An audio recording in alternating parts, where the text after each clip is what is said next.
December 7, 1941. The sunrise over Oahu is beautiful, but the horizon is about to bring a nightmare that history never recorded. 6 Japanese aircraft carriers are launching 353 planes to cripple the American Pacific Fleet. But as the first wave of Zeros nears Pearl Harbor, they encounter something that shouldn't exist. Looming out of a strange electrical mist is a gray mountain of steel over 1,000 feet long, powered by 2 nuclear reactors and carrying the wrath of a century yet to come. This is the USS Gerald R. Ford. It is not just a ship. It is a sovereign territory from the year 2024, equipped with electromagnetic catapults and SPY-3 active electronically scanned array radars, and an air wing that can delete an entire 1,940 seconds Navy before the enemy even sees a speck on the horizon. The day of infamy is about to be rewritten in fire and supersonic shockwaves. The Japanese pilots look down from their cockpits, confused.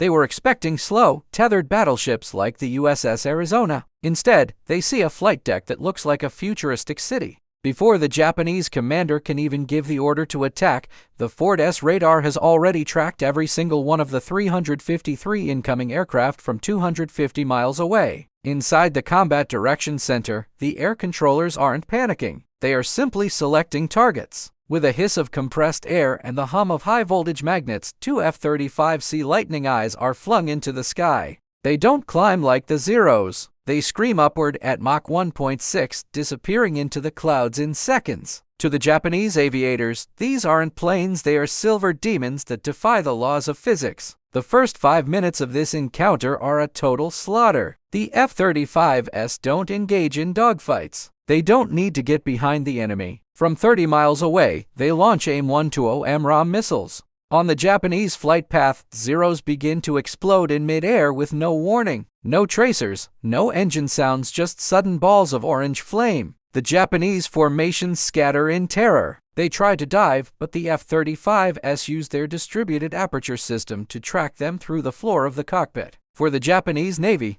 this isn't a battle. It is an invisible execution. The invincible Imperial Air Service is being erased by 2 pilots who are sipping water in air-conditioned cockpits while listening to digital music. Back on the Gerald R. Ford, the ship's defensive systems wake up. As a few desperate Japanese torpedo bombers manage to get within 5 miles, the RIM-116 rolling airframe missiles launch in a blurred streak of white smoke. Each missile finds a Nakajima B-5N bomber and vaporizes it. For anything that gets closer, the Phalanx CYS, the R2D2 with a machine gun, begins its haunting, low-pitched growl. It spits out 4,500 rounds of tungsten per minute. The Japanese planes aren't just shot down. They are shredded into confetti before they can even drop their payloads. The water around the Ford is littered with the burning remains of a generation of Japanese naval aviation, and the carrier hasn't even taken a scratch on its paint. By the 5-minute mark, the Japanese flagship, the Akagi, receives a frantic final radio transmission. The sky is full of thunder, and our planes are disappearing. Admiral Nagumo looks through his binoculars, searching for the American fleet. He sees nothing. But the Ford's sensors have already locked onto the heat signatures of the Japanese carrier strike force. The Ford launches its heavy hitters, the FA-18E Super Hornets, loaded with AG-M158 JASSM stealth cruise missiles. These missiles fly low, hugging the waves at high subsonic speeds, invisible to 1941 technology. Nagumo is waiting for a traditional naval duel with cannons and spotter planes. Instead, 4 massive explosions rip through the hulls of the Akagi, Kaga, Soryu, and Hiryu simultaneously. The heart of the Imperial Japanese Navy is silenced in a single synchronized heartbeat. As the second half of this digital massacre unfolds, the sheer scale of the technological gap becomes a psychological horror. The Ford doesn't just defend Pearl Harbor, it hunts the entire supporting fleet. The ship's E-2D Hawkeye surveillance plane stays high in the stratosphere, acting as a god eye that sees every submarine, every destroyer,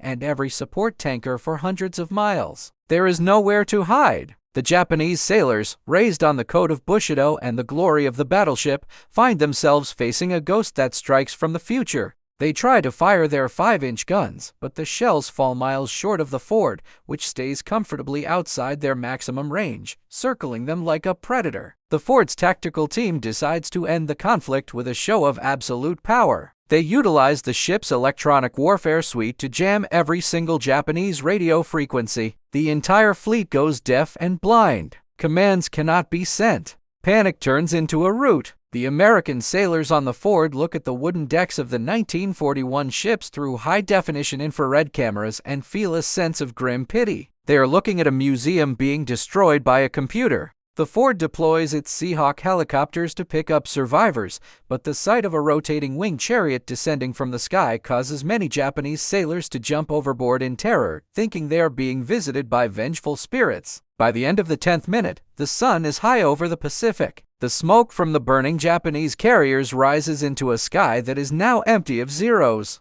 The USS Gerald R. Ford sits motionless, a titan of nuclear power and silicon in a world of coal and rivets. It has used less than 1% of its total combat capability to destroy the most powerful strike force in the world at that time. The timeline is shattered. The United States doesn't need 4 years to win the war. The war ended before lunch on the first day. As the Ford sails toward a 1941 Pearl Harbor, the world watches in stunned silence. The admirals of the old US Navy look at the Ford and realize their battleships are now nothing more than targets for history books. The age of the dreadnought died in 10 minutes, replaced by a ship that can command the weather, the air, and the very electrons in the atmosphere. The future didn't just arrive in 1941, it conquered it. Would you like me to create the image generation prompts for these specific scenes so you can start making TFA video?